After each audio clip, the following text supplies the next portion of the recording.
Hello everybody, and thank you for sharing your time with me. I'm sending this message through various different channels to reach my dear Russian friends and the Russian soldiers serving in Ukraine. I'm speaking to you today because there are things that are going on in the world that are being kept from you, terrible things that you should know about. But before I talk about the harsh realities, let me just tell you about the Russian who became my hero. In 1961, when I was 14 years old, a very good friend of mine invited me to come to Vienna and to watch the World Weightlifting Championships. I was in the audience when Yuri Petrovich Vlasov won the World Championship title, becoming the first human being to lift 200 kilograms over his head. And somehow a friend of mine got me backstage. All of a sudden, there I was, a 14-year-old boy, standing in front of the strongest man in the world. I couldn't believe it. He reached out to shake my hand. I still had a boy's hand. He had this powerful man's hand that swallowed mine. But he was kind, and he smiled at me. I will never forget that day. Never.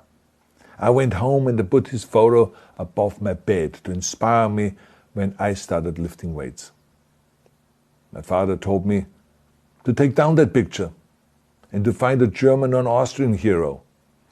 He got really angry, and we argued back and forth. He didn't like Russians because of his experience in the Second World War. You see, he was injured at Leningrad, where the Nazi army that he was part of did vicious harm to the great city and to its brave people. But I did not take the photograph down, no, because it didn't matter to me what flag Yuri Vlasov carried. My connections to Russia didn't stop there, by the way. Oh, it actually deepened when I traveled there with bodybuilding and for my movies and met all my Russian fans. And on one of those trips, I remember, I met Yuri Vlasov once again. It was in Moscow during the filming of Red Heat, which was the first American movie allowed to film in Red Square. Now, he and I spent the whole day together. He was so thoughtful, so kind, and so smart, and, of course, very giving. He gave me this beautiful blue coffee cup. And ever since then, I've been drinking my coffee out of every morning. Now, the reason why I'm telling you all of those things is that ever since I was 14 years old, I've had nothing but affections and respect for the people of Russia.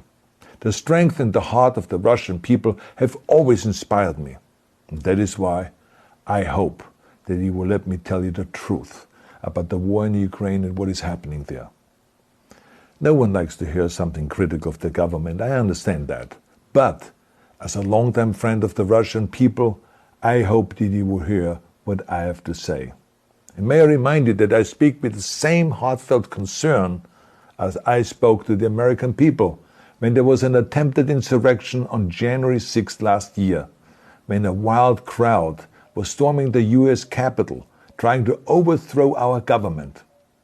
You see, there are moments like this that are so wrong, and then we have to speak up.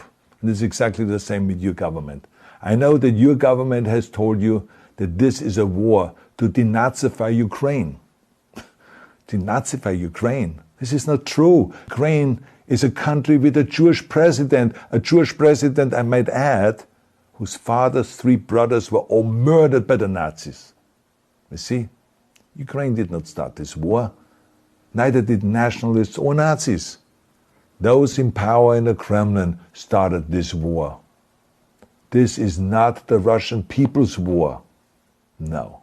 As a matter of fact, let me tell you, what you should know is that 141 nations at the UN voted that Russia was the aggressor and called for it to remove its troops immediately. Only 4 countries in the entire world voted with Russia. That is a fact. See, the world has turned against Russia because of its actions in Ukraine. Whole city blocks have been flattened by Russian artillery and bombs, including a children's hospital and a maternity hospital. 3 million Ukrainian refugees, mainly women, children, and elderly, fled their country, and many more are trying to seek to get out.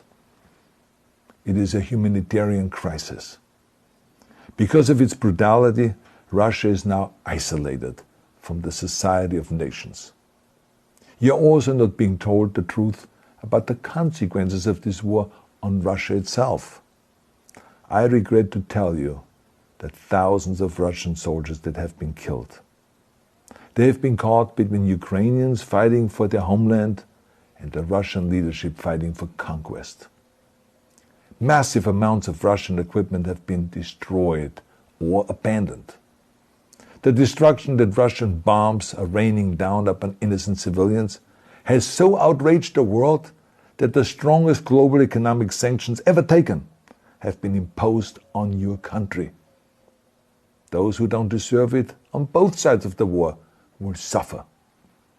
The Russian government has lied not only to the citizens, but to its soldiers. Some of the soldiers were told they were going to fight Nazis. Some were told that the Ukrainian people would greet them like heroes, and some were told that they were simply going on exercise. They didn't even know that they were going into war.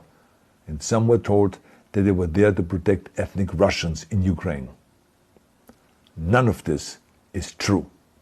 The fact is that Russian soldiers have faced fierce resistance from the Ukrainians who want to protect their families and their country. When I see babies being pulled out of ruins, I think that I'm watching a documentary about the horrors of the Second World War, not the news of the day. Now let me tell you, when my father arrived in Leningrad, he was all pumped up on the lies of his government. And when he left Leningrad, he was broken, physically and mentally. He lived the rest of his life in pain. Pain from a broken back, pain from the shrapnel that always reminded him of these terrible years, and pain from the guilt that he felt. To the Russian soldiers listening to this broadcast, you already know much of the truth that I've been speaking. You have seen it with your own eyes. I don't want you to be broken like my father. This is not the war to defend Russia that your grandfathers or your great-grandfathers fought. This is an illegal war. Your lives, your limbs, your futures are being sacrificed for a senseless war condemned by the entire world. Now, to those in power in the Kremlin, let me just ask you, why would you sacrifice those young men for your own ambitions? To the soldiers who are listening to this, remember that 11 million Russians have family connections to Ukraine. So every bullet you shoot a brother or a sister. Every bomb or every shell that falls is falling not on an enemy, but on a school, or a hospital, or a home. I know that the Russian people are not aware of such things are happening. So I urge the Russian people and the Russian soldiers in Ukraine to understand the propaganda and the disinformation that you are being told. I ask you to help me spread the truth. Let your fellow Russians know the human catastrophe that is happening in Ukraine. And to President Putin I say, you started this war. You are leading this war. You can stop this war. Now, let me close with a message to all of the Russians who have been protesting on the streets against the invasion of Ukraine. The world has seen your bravery. We know that you have suffered the consequences of your courage. You have been arrested, you have been jailed, and you have been beaten. You are my new heroes. You have the strength of Yuri Petrovich Vlasov. You have the true heart of Russia. My dear Russian friends, may God bless you all.